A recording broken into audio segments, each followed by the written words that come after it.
I'm your host, Michael Callahan, and wherever you might be now, this is Where We Go Next.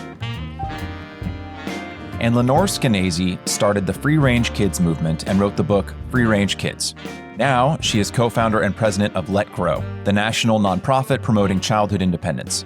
Lenore says our kids are smarter, safer, and stronger than our culture gives them credit for, and she joins us from New York City for a second time.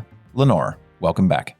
I'm hoping to be one of those people like the 5-timers on SNL. It's like, yes, where's my cape? That'll be great. All right. Yeah, you and Conan O'Brien. Yeah. Now, we last spoke in March of 2021, nearly 3 years ago, and a lot has changed since then. I'm married now. My wife and I are hoping to start a family soon. Yay. But before we dive into how the landscape of childhood independence has changed or not, and how, what is it? When you talk about childhood independence, what exactly do you mean in the year 2024? Oh, gosh, I actually mean the same thing I meant in 2008, which shows you that perhaps I'm stuck. But for me, childhood independence is exactly what it sounds like. It's giving our kids back some unstructured, unsupervised time when they can do things on their own, especially in the real world. Playing outside or going for a walk, running an errand, riding their bike, standing by themselves at the bus stop, which nobody seems able to let their kids do. And when I crusade for this, people think that I'm the anti-helicopter parent, but I'm part helicopter on my mom's side. And I also don't blame parents. It's really hard to step back in a culture that has made constant supervision of children the norm. You know, parents are waiting at the bus stop in the morning with their kids. In the afternoon, some schools won't let children self-dismiss, which is a new phrase. They won't let kids get off the bus and just walk home unless there's an adult waiting there for them. Some of them will take the children right back to the bus depot, which certainly sounds a lot safer hanging out in the bus depot than walking the 2 blocks home. I'm really hoping that the call for childhood independence and the evidence that we've gathered about how important it is for kids will start rolling back some of the excess supervision and precautions that we've laid on top of parents and kids that mean that the parents always must be with the kids. And to give our audience some context here on how much things have changed, because I think unless you're over a certain age, I think the water's been boiling for so long that we take it for granted. It's like a cool dip in the pool. Exactly, yeah, and it's boiling hot. In 1969, 42% of American children walked or biked to school. But by 2017, that number had fallen to 10%, and I imagine it's probably in the single digits now. So, Lenore, what the hell happened? Wait, I have better statistics than that because everybody always goes to that one safe routes to school statistic. Most kids were walking to school through most of American history until very recently. So it's not that it went from 42 to 10. It went from 80 till 10. And I thought you were going to read to me from a book from 1981 when I thought you were going to look back to the old days. And my favorite example of how much times have changed is that the book, Your 6-Year-Old, Loving and Defiant. There was a whole series of like Your 5-Year-Old Jerk or Angel, whatever they were. The one for 6-year-olds was Loving and Defiant. And it had a list that I consider like the Rosetta Stone of parenting of what a 6-year-old, which is a first grader, could do. And they could tell their left hand from their right hand. I think they could stand on one foot for a certain amount of time. I can't remember what it is. And it said, and of course they can walk, 8 blocks in any direction. They could go to school or the park or a store. And that was 6 years old. And literally yesterday, I got a note from a mom. What did it say? Her kids were playing outside on her front lawn. Somebody walked by or drove by and saw unsupervised kids, didn't realize their mom happened to be at home and could see them through the window. Didn't matter. And Child Protective Services came knocking at her door. She's terrified. She doesn't know what to do. Should she get a lawyer? And that's the big change. It has gone from a culture that trusted children to do some things on their own, to be pretty safe, pretty successful. Or if they get lost, okay, they'll ask a stranger, or they'll wander around, or they'll follow the breadcrumbs. Somehow things will be okay. Children aren't safe, even on their front lawn, without an adult literally there watching their every move. And what has changed is, what can I say? I wrote a whole book about the different things that pushed us to start behaving that way and believing that. And one is the 24-hour news cycle, which stumbled upon the idea of a white middle or upper middle class child taken by a stranger, realized that was the biggest eyeball getter of anything, and just has, again, reserving it up in every different way. From in the 80s, there were missing children's pictures printed on milk cartons, and it said, "Have you seen me?" And it was very depressing and very scary. And there was no asterisk that said, "I am a runaway," or "I was taken in a custodial dispute between two divorced parents, and now I'm living with my mom." It just looked like all those kids were taken by strangers. To that point, Lenore, I never really quite made this connection in my head until now, but social media and the prevalence of having phones has done a lot for the pursuit of criminal justice reform. Like the ability to film police malfeasance as it's happening has been a gift in terms of the rights of the accused, and it's really put a spotlight on police abuse, right? But I think similarly to the milk carton paradox is if you're on Twitter or Facebook or wherever, you'll see one incidence of however terrible that police abuse is. You'll see it a million times because it gets posted over and over and over again. And so it creates this idea of a prevalence of abuse that might not be there. Now, you could say one case of abuse is too much, and I would agree with that. I don't think police should abuse their power. But I think similarly, the idea of it's a parental dispute or a runaway, let's just remove those for just a hot second. And let's say you have an incident of an actual kid being actually kidnapped, but you see that one child's face across thousands of milk cartons every time you go grocery shopping. It creates, similar to social media, this impression that there's thousands of missing children. It certainly does. And our brains work like Google. No, really, if you ask your brain, where can I find good momos in Jackson Heights, Queens, which is where I live, and momos are these delicious dumplings, it will list 20 different places, and I will have something relevant for my search. Okay, I'll go to 74th Street. Those sound good. If I ask my brain, can my child wait at the bus stop, up come the easiest to remember stories, which are not all the kids waiting every single day for 180 school days a year at the bus stop for the bus to come. It's the one case of Eitan Pates taken in 1979 from a bus stop. And then maybe the second case is J.C. Dugard taken 20 years later from a bus stop. And so the information that I get, the search results, are actually the least relevant because they are the most rare and therefore the most memorable and easy to call up. And then a second bad thing happens. Okay, so now my search results are populated with the worst possible stories from literally decades. And then the brain thinks that the easier it is to remember something or to picture something, the more likely it is to happen. So it actually thinks that those search results are proving that no kid is safe at a bus stop because don't you remember Eitan? Don't you remember JC? And it cannot remember. I once calculated the number of kids who had been born since Eitan was taken from his bus stop in 1979. And it was, I think, 180 million. And that was a couple of years ago. It's probably 190 million by now. So you cannot picture 190 million children times 18 years of schooling times however many days of school a year. So we really do get it wrong. And of course, the other thing about your brain is that every time it sees that milk carton or that story, it's as if it's new. It's accretion. So yes, the media and now social media have been driving us crazy ever since they started realizing how, it's a weird word to say, how popular those stories are, right? I mean, it's an easy way to get viewers. It's sickening and it's easy. But that's just one of the things that's changed in the years since your 6-year-old loving and defiant. And the American Academy of Pediatrics says no child should be a pedestrian on their own until age 10.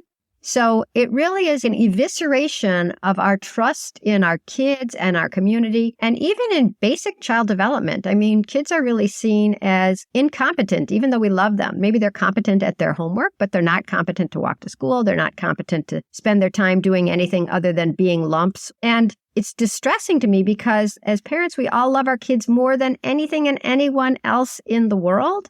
And yet this culture is telling us that they are in constant danger of being nothing unless we're with them, knitting each synapse. And I have a rant sitting in my computer. Tell me where I should send it. You know, I get Parents Magazine online just because I need a mallet to hit myself over the head with, and it never fails. And sometimes the mallet actually has spikes on it. And most recently it did. There was an article on how to boost your toddler's development, as if that's possible. And it had 11 things that a loving parent should do to bond with their child and boost their development. And I'll just tell you number one, which was take a piece of poster board, write the letters on it, the alphabet, put glue on each of the letters and then cut up pieces of sandpaper and stick the sandpaper to each of the letters, because that way your child who is too young to grasp a pencil or crayon can feel the texture of the letters. So they're getting sensory input and they're learning the letters. And pretty soon they'll start noticing that there are other things with textures and that letters are all around. And to me, this is another Rosetta Stone, because if you think that your child doesn't feel textures all day long, where do you think they live? Because they're on the earth. Everything they possibly touch, from their pillow to faucet, has a texture, right? I mean, that's so obvious. But Parents Magazine is pretending that they won't touch or feel anything until you direct them. And similarly, Parents Magazine is telling you your child will never notice letters or shapes or colors. You're supposed to sing vocabulary words to them. You're supposed to count out loud how many books does it take to cover the bed. As if no information gets into a child except what is expressly provided from the parent to the child in a class-like setting that is rewritten to be a fun bonding exercise, but actually makes the parent very self-conscious and also makes them think of the kid as nothing except a bucket. It's also a problem of the ever-present need in the 21st century to constantly produce content. Yes, I think you're right. Yes. In the same way that the 24-hour news cycle means that we have to always report on every burning building so that there's something that the news anchors can talk about, even if the burning building is taking place 3,000 miles away from where you live, you're watching it and you're like, oh my God. Similarly, how many parenting magazines or websites would go out of business if they just were like, hey, there's already 80,000 books on how to raise your child, and children haven't evolved that much in the last 100,000 years. So just buy one of those. Or don't buy one. Don't or do. I think it's similar to, like, I've always really, for the last 30 years or so, struggled with weight and proportions in eating. And so every once in a while, I'll go back to the well of YouTube, and there's 8 million videos on what to eat, what not to eat, the Mediterranean diet, the celebrity diet, fasting, keto, all these other things. But it's just this need to fill the void of needing content all the time. And I have to say, so last night I was at a talk, and then I watched the interviewer and his girlfriend. The interviewer had been a vegan last scene, and I was walking behind them, and I saw them go into the steakhouse. So clearly, they've gone to paleo from vegan at some point, which I don't blame them. It was just so funny. It's like, wait a minute, why are they going to the steakhouse? Did they have the talk because it's next to the steakhouse? It was just curious. Everything has to be a hack or a list or some kind of secret code that has been passed down. Have you heard of the Japanese reality show Old Enough? Let me ask you a question. Do you think I would not have heard of the Japanese show Old Enough, known in Japan as My First Errand? No, tell me about it. Is there a show about children and independence? Because that sort of interests me. Do tell. I could have thought of a better way into that topic. That's okay. No, it's okay. And I shouldn't be snarky. I got to do these. I got a smile on face. Okay. No, what is it? A show about old people? Well, for our audience, it was causing all the controversy in America a year or so ago. It's this show that's been popular in Japan for 30 years, where kids between the ages of 2 and 5 are set out to run errands by themselves, like grocery shopping or dropping off dry cleaning. The response to the show from American commentators on social media was pretty predictable. What are your takes on that? When I watched the show, it was so fantastic, I almost couldn't watch it because it disheartened me so. One of my favorite episodes, 2. One, which I'd seen years earlier because it was very popular on YouTube, showed a girl and her brother who's about 3 shopping for 1 million ingredients. I mean, they have to go and get the bok choy, and they have to get the rice, and they have to go to the butcher shop, and they also stop for a toy. And as they start out, the little brother is crying. And they have a very intrusive soundtrack on the show. And you hear parents going, oh, look, tisk, and all the empathy that anybody feels when you see a kid scared and crying and sort of being forced to do something new. But the determined little 5-year-old takes his hand and they cross the street, and pretty soon they're shopping for the bok choy or whatever. And then they're at the butcher shop, and you see she's saying to the butcher, we need meat. And you see the little boy looking at everything else in the store. And it's so interesting. He's excited. He's involved and he's independent. And he has trusted somebody other than his parent to take him somewhere. And in the end, even the soundtrack, even the audience is like, oh, look, so wonderful, because it is wonderful. And the thing that we have taken from American parents so unfairly is that joy, the joy of seeing your kid overcome a fear or a difficulty or even a real challenge, like how do I cross the street safely? I know I've been taught it. Now I have to do it on my own. How do I deal with this tall person who's the butcher? How do I remember what my mom wanted? What if I get it wrong? All these things are part of becoming a confident, unanxious kid. Because if we keep giving in to their fears, and it's not even their fears, it's our fears. If we keep saying like, oh, that's too much for them, or they would get it wrong, or I don't want them to feel nervous, or I'm not sure they can actually understand how to walk a couple blocks. Remember your 6-year-old loving and defiant from 1981 in America. Your kids were walking 8 blocks in any direction, riding their bikes, going to friends' houses, playing in the park. And when they do that, they come home rosy and excited, and they met the squirrel and they petted a dog. And your heart, like the Grinch, grows 3 sizes that day. And we don't get those experiences if we're with them all the time and saying, honey, why don't you pick those flowers or put those down? Or here, let me help you. So that was one great episode on Old Enough. But the other one that I really loved was this girl was told to go get a cabbage from the cabbage patch and bring it home so her mom could make cabbage. And she gets to the cabbage patch, and she doesn't realize that the producers have plucked a cabbage from the ground and have put it there for her to take. And so she actually goes to where the cabbages are still growing. Well, you know what the inside of a cabbage is. It's this really thick stalk, right? That heart of the cabbage. So she's trying to pull it, and she can't. And she does that for a really long time. And then finally she thinks, okay. And she starts to turn this giant cabbage, which all of its leaves on the outside, like the steering wheel of a bus. It's huge, it's hard, and she's turning it and turning it and turning it because she's right. That will eventually get the cabbage out of the ground. The sun is going down. The camera crew is wondering, what the fuck? When are we ever going to leave? Oh my God, didn't she see it? There's a cabbage over there. There's a cabbage over there. Finally, they go and show her that there's this other cabbage because I don't think she actually got the cabbage out of the ground.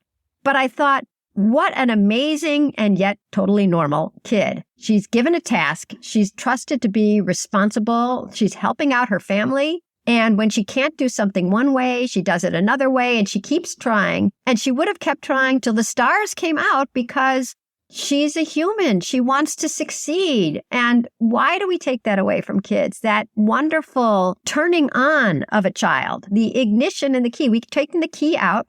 We've said, I'm going to put it in my pocket until you're 30. And we wonder why kids aren't in the driver's seat of their lives. They're in the passenger seat of their lives. And all I'm trying to do is say, you didn't like being in the passenger seat of your life. Please give your kids a chance. Our culture has told us not to trust them and not to trust the world. And that's a horrible lie.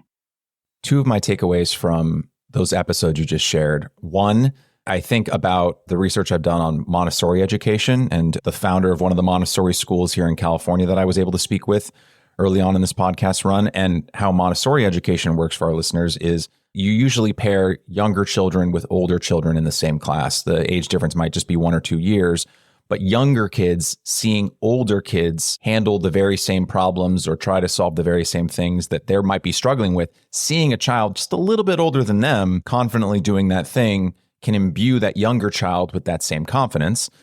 And then also this rush to judge a child's ability or their capability by their very first reaction or their very first attempt at a thing, and then thinking that that's all they'll be is so poisonous. That's so interesting. I hadn't thought of it that way. Yeah, but you're talking about the kid who was crying, and it's like, okay, let's not do this. We'll go home. Yeah, that is poisonous. No growth is even assumed. It's like, that's it. Case closed. Goodbye. Right.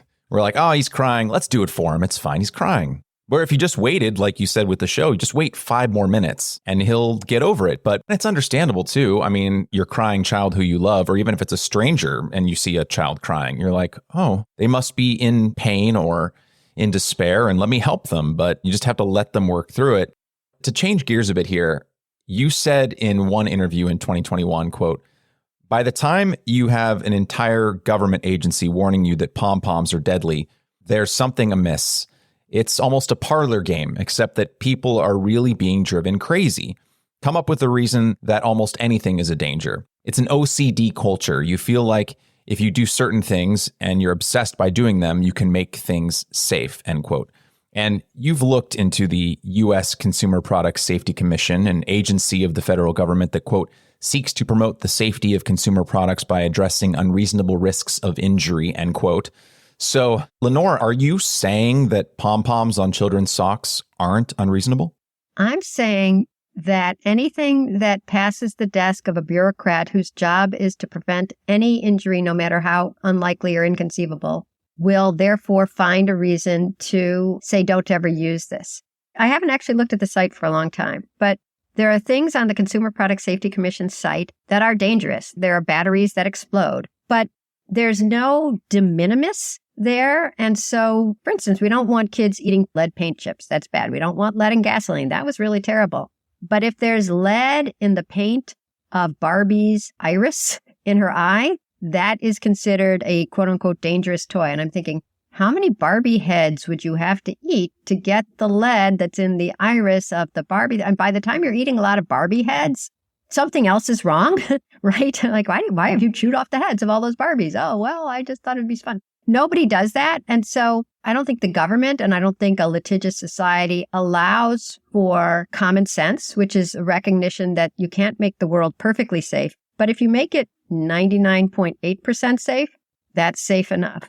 Yeah, and a couple things there. One, I think by putting actually deadly, harmful things on the site right next to pom-pom socks or laundry hampers can create the wrong impression in someone's mind that those things are equally deadly. Dare to keep kids off drugs. I once did a dare rap when I was in elementary school for a school performance, and I will never live that down. But when they put marijuana right next to heroin, and they're like, both of these things are equally bad. And then if you're anything like me, reach your early 20s and you try marijuana for the first time, and you're like, wait a second, what the heck? Like, it starts you on this spiral of thinking like, what else have I been lied to about? But the takeaway from that, Lenore, is that heroin is still really bad. But by putting heroin and marijuana or laundry hampers and lead paint next to each other and telling parents, look out for these two deadly things, you create this warped perception. And the other thing that comes to my mind is kind of reminds me how many of us, including government agencies, leadership that we look to guide us, had this one death is too many approach to something like COVID, which again, I'm very glad that my 93-year-old grandmother is safe. I'm vaccinated, et cetera, et cetera. But if all we're doing is focusing on the one preventable death, and that's all we see, this myopic approach, we're not taking into account all of the other hidden bad things that are happening behind the scenes, like children are now years behind in their schooling. They're having trouble keeping up with their grades. Literacy is down. Their ability to socialize with other children because we locked them away and didn't let them go to school, even though children are very, very low risk for catching or developing deadly COVID disease. It's this focus on this one injury or one death is too much. But an entire generation racked by anxiety and despair. Yes, we don't see the consequences of the safetyism. Well, yeah, safetyism is pervasive. And that's why when I was talking earlier, I mentioned that the American Academy of Pediatrics won't even allow for the idea that anyone under age 10 could walk anywhere by themselves. So first of all, I just want to dial back for your listeners and say the reason you keep talking about pom-poms and laundry hampers is because the Consumer Product Safety Commission outlawed socks with a pom-pom on the back, a cute little fuzzy thing, because, of course, a pom-pom could detach. And if a child tried to stuff them in their mouths, it could be a choking hazard, which is true, but that's true of literally anything in the house. They could do that with a sock without the pom-pom. They could do it with a sponge, a napkin, a frog. I mean, anything is a choking hazard if you chew it and you can't swallow it. The reason you mentioned laundry hampers is because Parents Magazine, have I mentioned them before? Had an article on the 10 deadliest things in your home. And number one was the laundry hamper. And the reason that they had mentioned that was because if you have a wire laundry hamper and the wire somehow pings loose, it could slice a child's cornea. That's literally the danger that they saw in it. And it could. Maybe it has at some point. But once again, you're right. The 1 in a million, 1 in a trillion chance that something can go wrong should not be a reason to say, therefore, we can never let X happen again. And so when I was about to go through my list originally of the reasons that what we were allowed to do as kids have changed or even disappeared, and we started out talking about the media and even social media with their obsession with child danger. Another reason that childhood has changed so much is the litigious nature of our culture, that basically you could take the makers of the laundry hamper to court and say they should have known that if a child was close to a laundry hamper and punctured it with a fork, that the wire could come loose and slice their cornea. And so we deserve $1 million.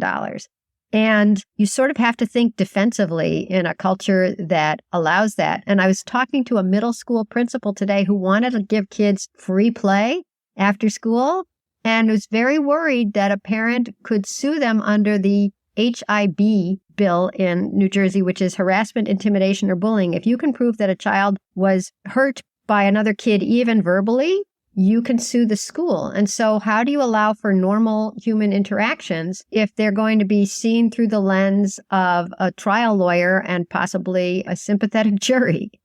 There's a couple things there. One is we need to understand the harm we do to a child when you try to child-proof the world. Also, and this is more top of mind because I recently spoke with Greg Lukianoff and everything that has been going on in the news around things like free speech recently. Freedom of speech or the death penalty. It's easier to articulate the immediate impact of speech you don't like or speech that makes you fearful, or you're a grieving widow who wants to see a serial killer put to death. It's much harder to look that person in the eye who has been emotionally harmed by hateful speech or is the living member of someone who's been victimized by violent crime. It's much harder to look at them and try and talk about the abstract good of a culture of free speech, or why, even if someone does something really terrible, the cascading consequences of having the death penalty. If anyone of our listeners out there is, I'm against the death penalty personally, but it's much easier to be on the side of, yes, but this person did something horrible, or this person made me feel unsafe. They said something hateful to me. We need to restrict their speech. And it's much easier, I think, to get laws passed. I remember in the early 2000s, if you were not a quote unquote tough on crime politician, you just simply wouldn't get elected, Republican or Democrat. It was much harder to talk about what are the not easily visible consequences of having a very tough on crime policy. What does that do to society? Same thing with the war on terror. It's so much easier to look at the immediate impact of a thing and say, let's make that illegal, or let's punish that, or let's restrict that, rather than to talk about the social wide good of not restricting that thing. That's the uphill battle for something like Let Grow. I talk about this with my co-founders who are, as you know, Jonathan Haidt, who wrote The Coddling the American Mind, Daniel Schuckman, who used to be the longtime chairman of FIRE, which is what Greg Lukianoff is the president of, and Peter Gray, who's a professor and writes about the importance of free, unstructured, mixed-age play.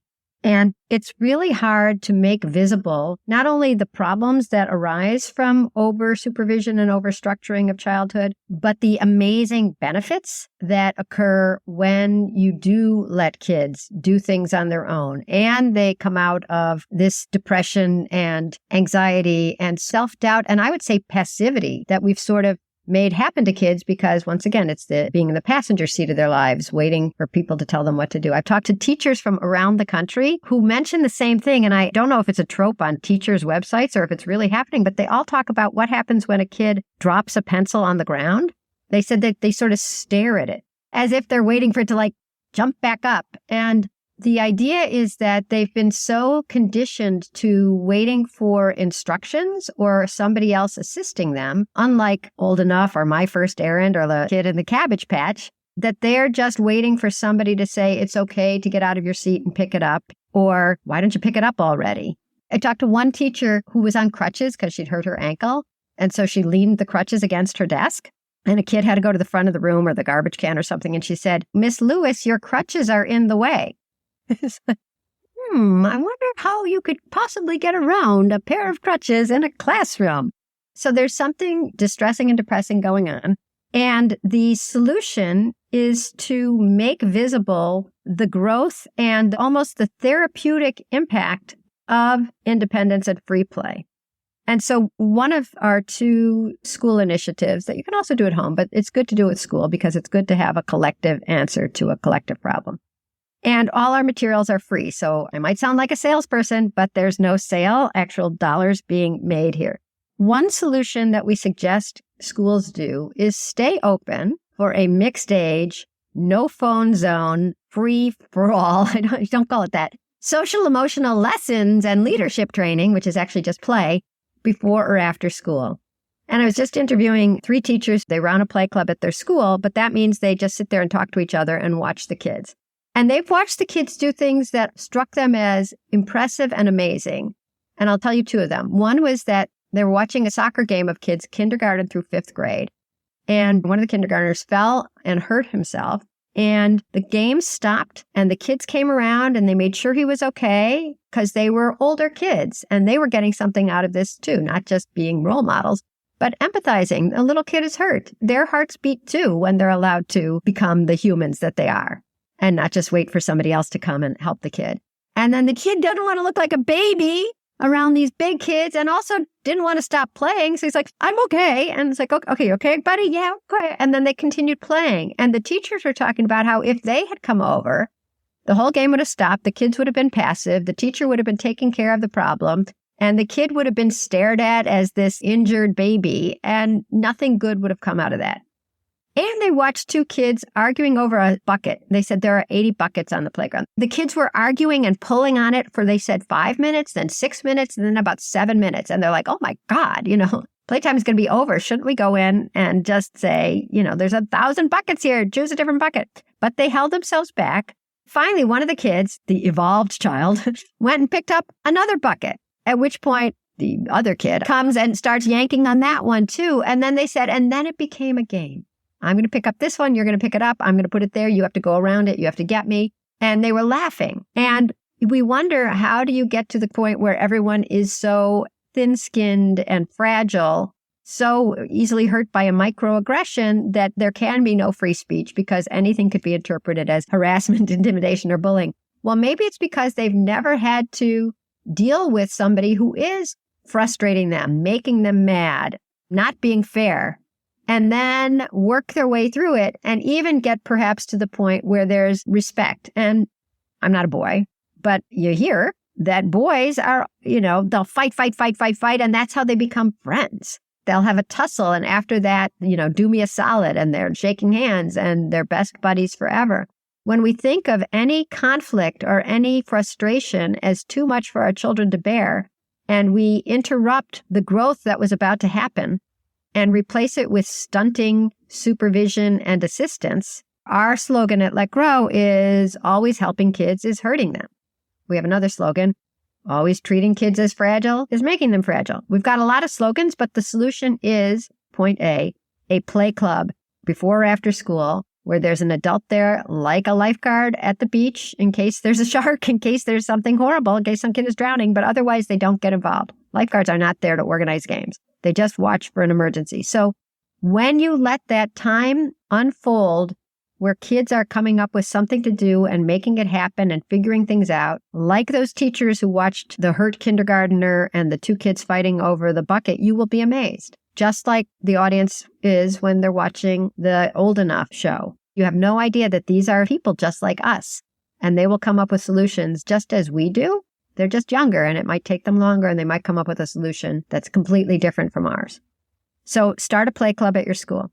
And the other Let Grow solution is to start doing the Let Grow experience, where teachers give kids the homework assignment that simply says, go home and do something new on your own with your parents' permission, but without your parents. The kid and their parents talk about it. I want to walk the dog. Well, that's too hard. Oh, I want to walk to the playground with a friend. Okay. Or I want to make pancakes for the whole family, or I'll run an errand. Whatever it is, it's a lesson for the kid in how much they can handle on their own, but it's a lesson for the parent because they get to see what we were just talking about, the joy of their kids figuring something out, of being independent. As parents, we are hardwired. We have kids so that they will exist into the future when we're not here. And until we see that they actually can exist when we're not here, we don't have that existential relief of like, oh, they're going to be okay, and the joy that comes with that. And so the Let Grow experience, which is a project every month, this month do something for your friends, this month do something with a friend, do it for your parents, do something for the community, whatever the project is, something on their own. The kids are elated. I can't believe it. I made chicken and rice for my family. One kid wrote about going to the store and getting the ingredients for something that she was making and how hard it was to deal with everything. She had to find the stuff and she had a hard time with the cashier. And she wrote the piece in the worst spelling I've ever seen. But it turned out it was a kid with learning disabilities who was nonetheless so proud of having done this grown-up thing and having had her parents trust her that she wrote 10 sentences on going to the store. I mean, kids are turned on in a way that nothing else will turn them on when we let them be part of the world. And if we're worried about the anxious generation, which is the name of John Haidt's next book, where there's 3 chapters on Let Grow, If we're worried about kids feeling depressed and ineffective and passive, the answer is to give them back the rocket fuel that is our trust in them to do some things on their own. One of my big takeaways from that story you just shared about the unsupervised playtime between the mixed age kids is the contrast between how many decades and generations and laws and social changes and restrictions and regulations have been needed to put into place to create our current moment. The contrast between all of that and then just a couple hours of unsupervised playtime to revert kids to the natural mean is amazing. As dire as our situation can seem right now, with all the laws still in place across the United States that are punishing parents for letting their children play in the front lawn, that all of that can be undone with just a couple hours of unsupervised playtime and getting those adults to see what those kids are actually capable of when we let them be capable of anything. It's both things. I mean, don't sell the Let Grow experience short too, because it is playtime. It's them figuring out between human beings how to interact. You know, we have a lot of classes now for kids to learn how to share and how to figure out your emotions and how to express yourself and how to breathe and meditate. And it's like, guess what? They're learning all that. Maybe not the meditation, but they're learning all the rest of it through free play. And we don't have to make these artificial lessons in a vacuum when they happen naturally when kids are interacting. But the same thing goes for the parents seeing the kids do something on their own, whether that is play or it's running the errand or whatever, because it's fast. It's fine in any neighborhood. People say, well, what if you live in a dangerous neighborhood? It's like, well, then they can make breakfast, or they can go down the hall to see grandma, or they could babysit, or they could get their backpack ready for school.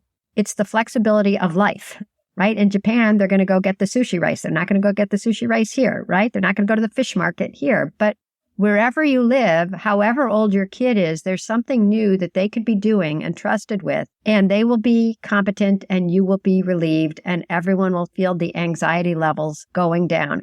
I've been talking about it so long that a professor of psychology decided, I wonder if this would work as an actual therapy for kids with anxiety. So he ran, his name is Camilo Ortiz, and he ran a pilot project through Long Island University where he treated 4 families where the kid had a diagnosis of anxiety with 5 sessions. And the first session was just with the parents to talk to them. Independence is important. That's what we're going to be doing with your kid. And he found out from the parents what the problem was. Like, I'll just give you the example of one girl who was afraid to sleep in her own bed. Just couldn't do it, too nervous. So then when the kid comes on session number 2, he doesn't talk about, oh, I hear you're afraid to sleep in your own bed. How about tonight you sleep there for 10 minutes and then tomorrow night, which is exposure therapy, right? Instead, he's like, you're 10, double digits. What are you ready to do on your own? I bet there's some things. And she wanted to do some weird things. She wanted to sell bracelets at school.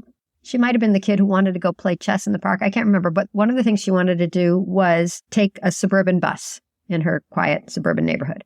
So that was one of the things she did. And when she was on the bus, something went wrong with her phone and she couldn't see where her route was. Google Maps or something wasn't working or she wasn't getting internet. And she's like, oh my God, now what? What am I supposed to do?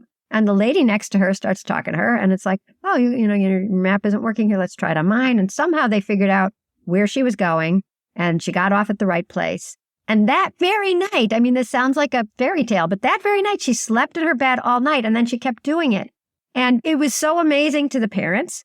It was not amazing to me because what she had found out in that brief excursion was that she could be out in the world doing something without anyone she knows. Something could go very wrong. She could be scared and helpless and then take back the reins and things could right themselves and she could do it again. In fact, she could do anything because now she has this power, which is competency. And the definition of anxiety is worrying that something's going to be hard or terrible or dangerous, that something bad will happen and that you won't be able to handle it and you'll be hurt for the rest of your life. Well, guess what? She went out, she was doing something hard, something went wrong. She fixed it and she's not damaged for life. And this is going to be, hopefully we're getting an NIH grant of close to $500,000 to test this because it's free. I mean, the grant isn't free, but giving your kids independence is free. And if it keeps working, they found that in the pilot project, all the kids said they were worried most of the time when they came in. And 4 weeks later, 4 weeks of doing things independently on their own that they wanted to do, that their parents allowed them to do, all 4 said they were worried a little bit of the time. So we are in a culture that is creating anxious kids. And for free, very quickly and simply, we could dial a lot of it down. Yes, again, shows that there's so much of this with work and effort, but there's so much of this that has been built up over decades that can be undone relatively quickly. I think because, to your point, Lenore, it's like the mean of childhood existence is independence, learning from your mistakes, growing. The aberration is the last 50 years. The norm is what we're trying to return to. That's really so great. If you hear me typing, I am typing. The aberration is the last 50 years. And I was going to say one thing about the laws, which is that in many states, the neglect laws have been mistakenly interpreted to mean anytime a child is unsupervised. And that's why that lady who wrote to me yesterday got a visit from Child Protective Services simply for letting her kids play on the lawn. So in 8 states, Let Grow has passed what we call reasonable childhood independence laws, which are laws that clarify that neglect is when you put your kid in obvious and serious danger, not anytime you take your eyes off them. And that helps all parents. It helps parents who want to free range their kids, like me. And it helps parents in poverty who are a single mom working 2 shifts. She knows that her 7-year-old is going to be okay coming home with a key and making a snack or whatever. So it proves that poverty is not neglect either. And I have to say the next state we're working in is California. Hey. Yeah. So wish us luck. We also have a law that yesterday was a banner day. Yesterday, we also heard from a representative in Missouri that he had just proposed, he called it like the Childhood Independence for Missouri Act or something like that. But it's our law. And then we're also trying to get the law passed in Michigan and maybe Georgia. So if you live in any of those states, and especially if you have a story of, God forbid, having the authorities called on you in California or elsewhere for letting your kids have a little independence, or we're happy to present the stories of parents who want to give their kids some independence, who know that their 9-year-old is ready to walk to the store or their 7-year-old is ready to play on the lawn and don't do it because they're so afraid that somebody with a cell phone will call and say, I saw a child outside, send in the troops. That's of interest to us too, because we've just spent an hour talking about how important independence and free play are for children. If parents think they are not even legally allowed to give those to their kids, that's creating a generation that's stunted for no reason other than fear of the authorities. So we have to make sure that they know and the authorities know that neglect is something very different from independence. Similarly to the milk carton thing, it's a crisis of misinformation. It's people being misinformed about the facts, whether it's around legislation about neglect or about the stats behind how many children are actually kidnapped a year. It feels like getting the actual true information in front of people is the salve, is the antidote. Not to undermine myself, but every year I talk to Joel Best, who is the sociologist at the University of Delaware, who disproved the idea that children have ever been poisoned by a stranger's candy on Halloween. And he's been doing this for, he says, like 35 or 40 years. And he said he's come to the conclusion that actually presenting the facts is not quite irrelevant, but it's always hard to have a reassuring fact in the face of a terrifying myth. So really, that's why Let Grow is so dedicated to action. Because if you're thinking about things in your head, you'll always go back to the scary thought or what if, or I would never forgive myself. And so you really have to have something very powerful to rewire your brain. And that is the reality of your kid going and doing something independently and coming back to you and the feeling you feel after that. Because just facts and just thinking, I'm afraid, don't get us as far as I'd like. Yes, action over information, seeing it with your own eyes, or if you're the child, doing it. And feeling it. Yes. You know, and speaking of Greg and FIRE, the Freedom for Individual Rights and Expression, they have those yearly college free speech rankings in which they poll over 50,000 students across the country to determine which colleges are the best for free speech. And it puts a big spotlight on colleges with poor or hyper-selective policies around free expression. As an example, Harvard scored dead last in 2023, and I think we see the consequences of that playing out in real time. I wonder, and much easier suggested than done, I wonder if Let Grow could do something similar, like a childhood freedom ranking, where like different cities above a certain population threshold are ranked on how free young children are to be independent based on survey data of parents and kids across the US. I mean, it could be an interesting database and experiment on actually getting the data of how free are kids to do simple things like walking around or biking to school in Missoula, Montana versus Los Angeles. Yeah. Why don't you take that plan on? That'd be great. Why don't you spend a lot of time and money surveying America? I'll tell you, University of Michigan just did. They didn't break it down by state or county or street, but they did ask parents what they would let their kids do. And the results are so appalling. I think you'll just include a link in the show notes. But they found that across America, most parents of kids age 5 to 8 won't let their kids do X or Y, but one of them was make a snack. That's the majority of parents. And the majority of parents of kids age 9 to 11 won't let them play at a park at a friend, walk to a friend's house, and 50% of them won't let them go to another aisle at the store. So it was across America, maybe Missoula, Montana, they're amazing. But this was demographically the hugest net. I mean, it's University of Michigan. They do surveys, right? So it was not one particular income level or race or neighborhood. It was just across the board. And the parents said the reason was safety. And yet they admitted only 17% said they even lived in a place that they consider dangerous. So the majority won't let their kids do anything, even in the safe neighborhood. So we really are dealing with a sort of across the board problem. The one thing I would flip your idea is like, how free are kids in this neighborhood or that neighborhood? Go free range or become a let grow town.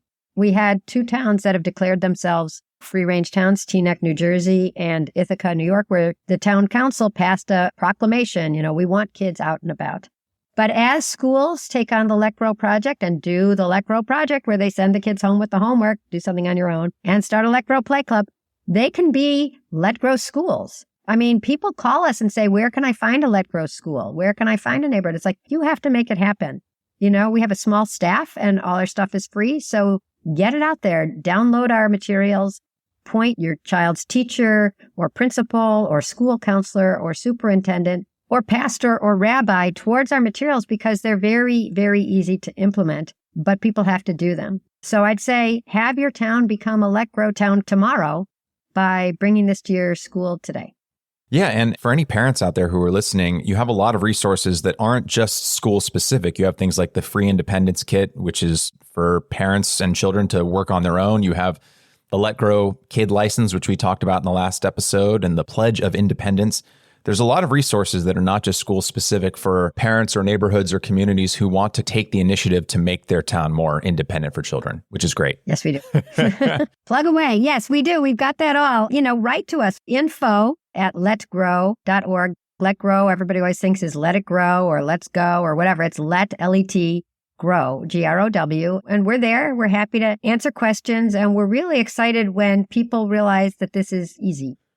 To start wrapping us out, I thought it would be nice to bring us full circle to the first question, I think, in our first talk all the way back in 2021. So your youngest son was 9 in 2008 when, per his request, you gave him a subway map, a Metro card, and some money and left him in a New York City Bloomingdale's to take a subway and a bus home. He'll be 25 this year, 2024. Let's get some qualitative data straight from the mouth of a Gen Z himself. What's the report from the front lines? How are his friends and classmates and coworkers doing, the children who were or weren't raised free range?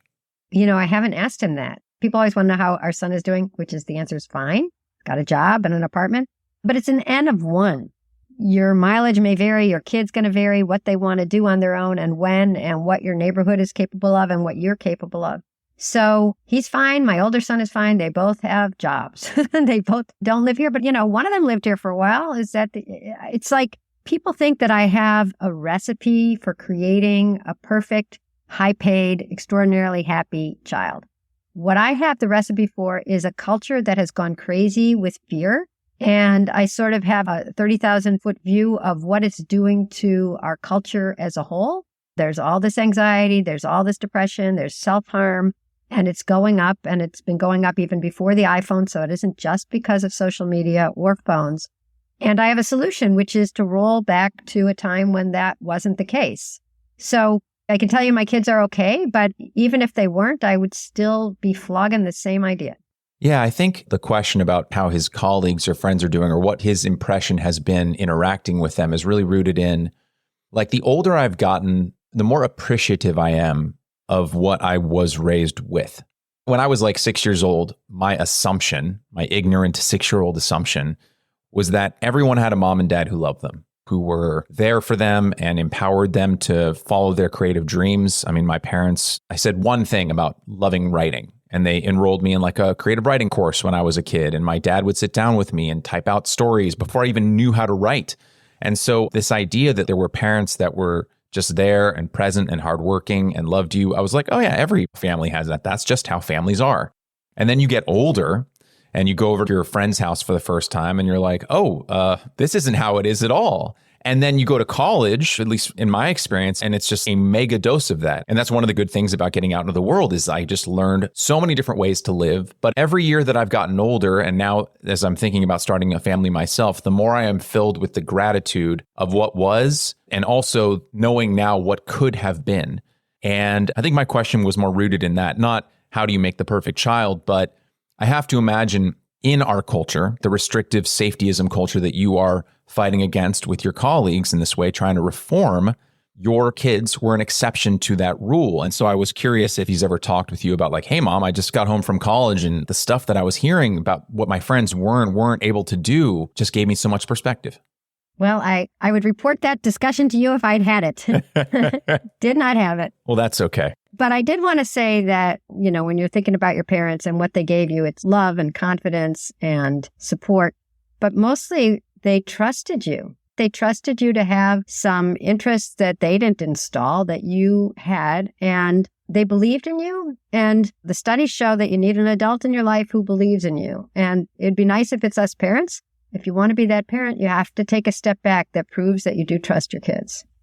Well said.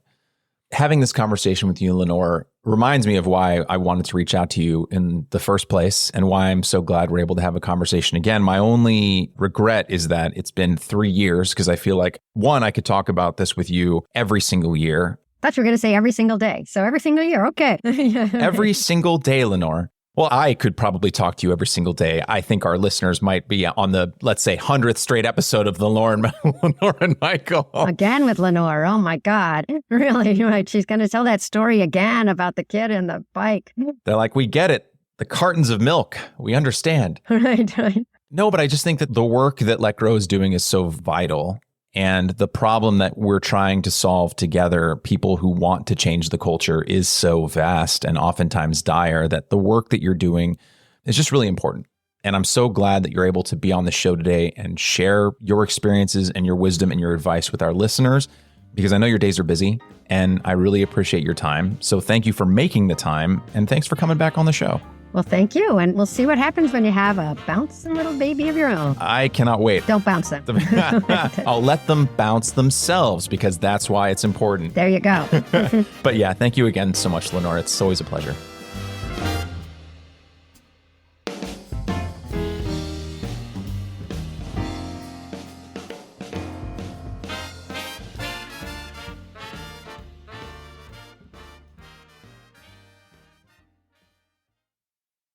Hey there.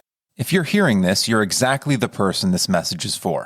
If you're a fan of the show, please consider giving it a 5-star rating on Apple Podcasts or Spotify, or sharing one of your favorite episodes with a friend or family member, or a coworker, or that barista down the street who always knows your drink order, because those 2 small actions have outsized impact and will help the show increase its listenership, expand its reach, and continue to attract engaging guests to talk about fascinating topics. But it needs to be said, you just being a listener is already a big deal. So thank you.